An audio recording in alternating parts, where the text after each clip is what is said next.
یلدا د ژمي لپاره د لرګیو چمتو کولو په اړه اندېښمنه ده.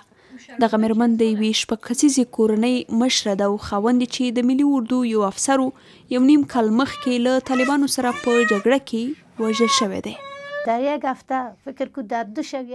فکر وکړئ په یوه اونۍ کې 2 شپې او یا هم یوه شپه زه کولی شم د خپلو ماشومانو لپاره ډوډۍ پیدا کړم، حتی 5 یا 6 دانې. دوی په 3 وختونو کې یو وخت یا هم 3 وخته وږي وي. زه حتی نشم کولی بهر لاړ شم، ګاونډیان مې هم بډایه نه دي او دوی ما سره مرسته نشي کولی. زه د خپل تشویش له امله عصبي شوم. زه شپه او ورځ خوب نه کوم، ناروغه یم، ماشومان مې هم ناروغه دي. کله کله نه پوهیږم چې چیرته یم او څه کوم.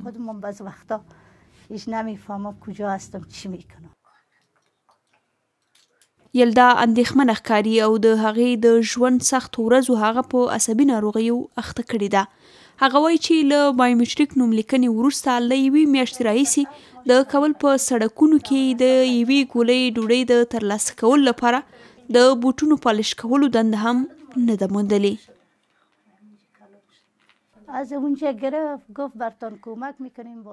له هغه ځایه پورته کړو او ویل چې موږ به تاسې سره مرسته کوو.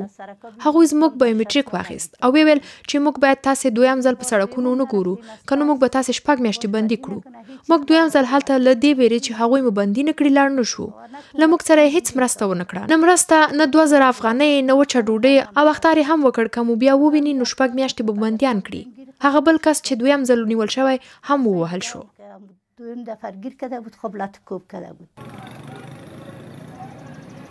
یلدا او د کابل یو شمېر نور اوسیدونکي ادعا کوي چې په تیر کال کې د مرستو د ویش په نوملړ کې د دوی د څو تنو نومونه لیکل شوي، خو له کومې ادارې مرسته نه ده ترلاسه کړې. چا کومک نه ده کړی، 1 روپۍ چا نه راکړی، نه مواد راکړی، هېڅ یې هم نشته. نه کله جواني کوو، کله 50 کله 100 دغه ګټو بچیان دی او دغه راوړو، ناپاکه پرې راوړو. موږ سره یې مرسته نه ده کړې. هغه کورونه چې موږ ته نږدې دي هغوی هم مرسته نه ده اخیستې، ځکه چې هغه څوک سرمایه لري دوی لیست کې اخیستي او هم دوی سره مرسته کیږي، نه هغه چا سره چې اړتیا ولري. له بلې خوا د کابل په بازارونو کې د خوراکي توکو د بیو لوړوالی د دې لامل شوی چې د پلازمینې یو شمېر اوسیدونکي د پیرلو توان نه لري. په پاکستان کې له سیلابونو وروسته هغه هیواد ته د افغاني سبزیجاتو په ځانګړي ډول د پیازو، بادرنګو، کچالانو او رومیانو صادرات زیات شوي او د دغو صادراتو زیاتوالی په افغان بازارونو کې د دغو توکو پر بیو منفي اغیز کړی دی.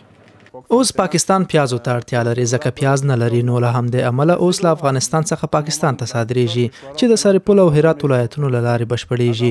اوږده موده کېده چې د سبزیجاتو بیې ټیټې وي خو اوس خورا لوړې دي. له دې ځایه د سور پیاز 1 کیلو په 220 روپۍ اخیستل کیږي او پاکستان ته صادریږي ځکه پاکستان دا مهال تر راتلونکي کال پورې مصرف لري او پیاز به ورلیږدول کیږي. په ورته وخت کې د کرنې او مالدارۍ خوني مرستیال په دې باور دی چې حکومت باید په هیواد کې د صادراتي توکو د کمښت او د کابل په بازارونو کې د اولیه موادو د بیو د لوړېدو د مخنیوي لپاره د بازارونو څارنه او کنټرول ولري.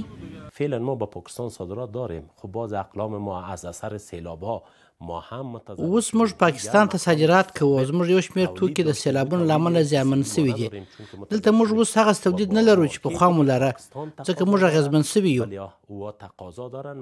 د پاکستان هغه بازارونه چې ډېره تقاضا لري خو هغسې عرضه نه لري، څومره عرضه چې افغانستان او پاکستان دواړو ته ګټه رسوي. موږ دلته هم ستونزې درلودې ځکه اوبه نه وې او وچکالي وه. د افغانستان بازارونه باید کنټرول او په نظر کې ونیول سي. ما کنترل داشته باشیم، مد نظر داشته باشیم.